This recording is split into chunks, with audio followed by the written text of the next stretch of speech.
जय हिमालय जय भारत। हिमालय लोग यूट्यूब चैनल में आपका स्वागत है और मैं हूं जर्नलिस्ट डॉक्टर हरीशचंद्र लखेड़ा। आपने छम्मीलाल ढोंडियाल जी का नाम सुना होगा, जिन्होंने संपूर्ण रामलीला अभिनय नाम की पुस्तक लिखी थी और इस पुस्तक से दिल्ली ही नहीं बल्कि कई महानगरों और उत्तराखंड में अधिकतर रामलीलाएं इसी पुस्तक के आधार पर होती रही हैं।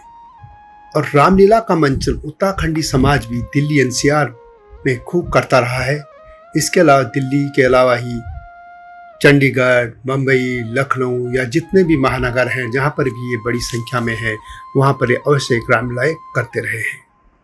आज इसी पर मैं बात करूँगा, लेकिन आपसे अनुरोध है कि इस चैनल को सब्सक्राइब अवश्य कर दीजिए। सबसे पहले मैं बात करूँगा छम्मीलाल ढोंडियाल जी की। उत्तराखंड के पौड़ी गढ़वाल जिले के ग्राम ढोंड पट्टी ढोंडियाल के मूल निवासी छम्मीलाल ढोंडियाल दिल्ली में रहते थे। उन्होंने संपूर्ण रामलीला अभिनय नाम की पुस्तक लिखी, जिसमें रामलीला को एक नाट्य शैली में लिखा गया था। और इसी के आधार पर, जैसे मैंने पहले भी कहा कि उत्तराखंड और दिल्ली समेत विभिन्न शहरों में रामलीलाएं मंचित होती रही। खासतौर पर गढ़वाल के लोग इसी पुस्तक से रामलीला का मंचन करते रहे हैं या आज भी कर रहे हैं। हालांकि आज गढ़वाली, कुमाऊनी आदि भाषाओं में भी रामलीलाएं होने लगी है और नई टेक्नोलॉजी आने से रामलीलाओं के मंचन में भी बदलाव आ गया है। डॉक्टर शिवानंद नौटियाल जी ने छम्मीलाल ढोंडियाल जी के बारे में लिखा है कि बाल्यकाल से ही श्री ढोंडियाल जी नाट्य कला के प्रति रुचि होने के कारण वे रंगमंच पर रामलीला संबंधी विभिन्न भूमिकाएं प्रस्तुत करते रहे तथा स्वयं निर्देशक भी रहे। लगभग 1.5 दर्जन रामलीला जो समितियां थी या आयोजनकर्ता जो भी ये संगठन थे, उनके वे निर्देशक रहे। इनमें श्री ढोंड भारती सम्मेलन, रामलीला समिति ढोंडियाल सिंह, श्री ग्राम विश्वाल रणोयुग नाट्य मंच घुड़दौड़ सिंह, इसके अलावा रामलीला समिति सेवानगर, गढ़वाल स्वतंत्र सभा सुजान सिंह पार, गढ़वाल रात्रि मंडल श्रीनिवासपुरी, और इस तरीके से लगभग 18 नाम इसमें लिखे गए हैं जिनके वे निर्देशक थे। छम्मीलाल ढोंडियाल जी पहले किदवई नगर में रहते थे और बाद में वे आर.के. पुरम चले गए थे। अप्रैल 2017 को उनका निधन हो गया था, लेकिन उनकी लिखी पुस्तक संपूर्ण रामलीला अभिनय आज भी लोगों के पास रहती है जो रामलीलाएं आयोजित करते रहे हैं। दिल्ली की हम बात करें तो 50 के दशक के अंत में दिल्ली में रामलीलाएं शुरू होने लगी थी।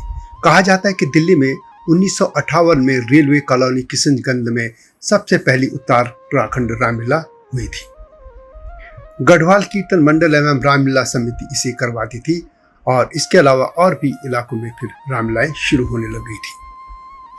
प्रसिद्ध रंगकर्मी मोहन उप्रेती के पर्वतीय कला केंद्र ने सन 1985 में दिल्ली में रामलीला का मंचन शुरू किया था। यह केंद्र रामलीला को भीमताली शैली में करता था और इसकी खासियत यह थी कि 10 दिनों की रामलीला को नाट्य शैली में 3 दिन में ही ये लोग कर लेते थे। और यह इतनी प्रसिद्ध हुई थी रामलीला कि लोग टिकट खरीद कर इसे देखते थे।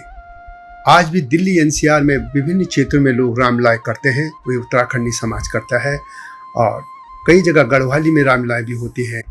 एक प्रसिद्ध रामलीला किदवई नगर में भी होती थी, लेकिन आज का जो किदवई नगर जो है वो तो बहुमंजिला इमारतों से ढक गया है, जबकि और पुराना जो किदवई नगर था वो कब का ढह चुका है।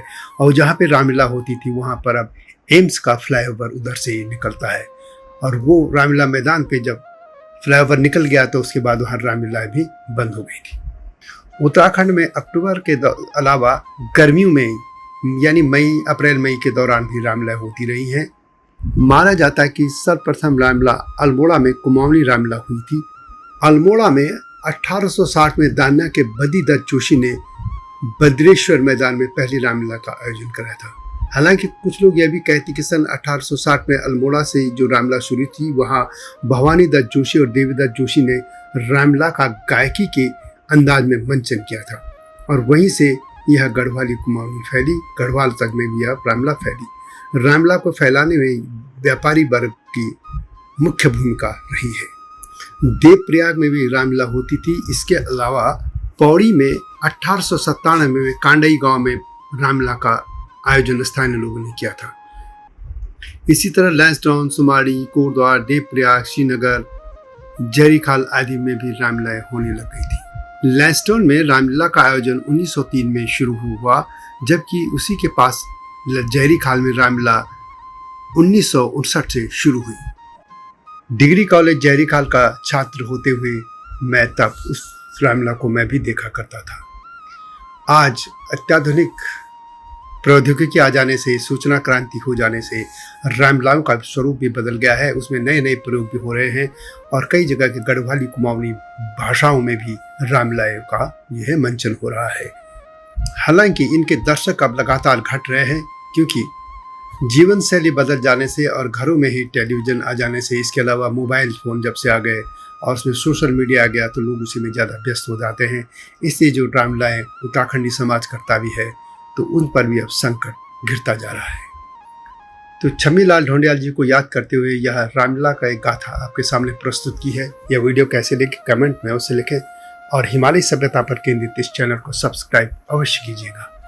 नए मुद्दे के साथ शीघ्र आपके सामने आऊँगा। तब तक जय हिमालय, जय भारत। हिमालय पे पेड़ हो तो गीत गाएंगी नदियाँ, गीत गाएंगी नदियाँ। पेड़ों पे चिड़िया है तो गीत गाएंगी नदियाँ, पेड़ों पे चिड़िया है तो गीत गाएंगी नदियाँ। माँ की लोरी जैसे होते हैं नदियों के गीत,